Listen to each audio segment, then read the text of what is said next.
Hey, what's up guys? Kool-Aid here, and today we're going to be doing a Guide to Fletcher Part 2.1.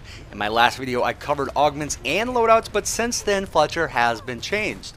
The detonation time of his grenades has been increased to 0.5 seconds, up from 0.366 seconds, and it's been confirmed that lock-on does work, and it was working previously to the patch, but it just wasn't a big enough difference to even notice. So since I covered a lot of this in Part 2, I'm not going to go too in-depth, but my recommendations have definitely changed a little.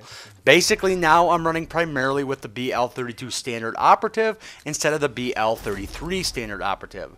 The BL32 does have lock-on, and the 30% reduction to that detonation time ends up taking it down to 0.35 seconds, which I do find a little bit more useful now than quick draw.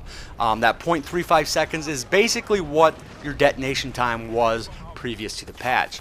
Of course, with the BL32, you're also losing Flying Pig, which kind of sucks. You know, as a fan of that, I like to run and jump off of stuff and not have to worry about taking damage in the process. But you are gaining failsafe, which is nice for those times when you sticky someone that's a little bit too close and you end up taking some of that damage. This will just help absorb some of that damage a little bit.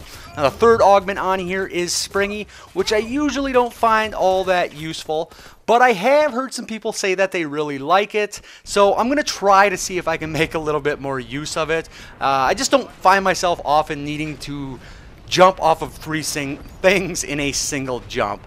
But, you know, it is there. I might as well try to see if I can make a little bit of use of it. And, of course, it has my favorite weapon combo of the Blishlock and Empire 9. And that's the main reason why I went with this lock-on card over one of the others. Now, I have also been using the A31 Guardian Close Assault a little bit, and if you like the Aaaand, it's probably the best overall card for Fletcher. Not only do you get the Empire 9 and lock-on, but Double Time and Tough are good for helping you stay mobile and stay in the action a little bit more. Just remember that if you are using Double Time on a card, you do have to go into your settings and turn off the default setting that has sprinting cancel your reload. It's something I don't like doing because I am so used to being able to sprint to cancel my reload that it's hard to me to actually make use of Double Time a lot, but it is a really good perk if this is something that doesn't bother you. Now, honestly, I don't think you absolutely need lock-on. It's going to make more of a difference, though, the tougher opponent you face.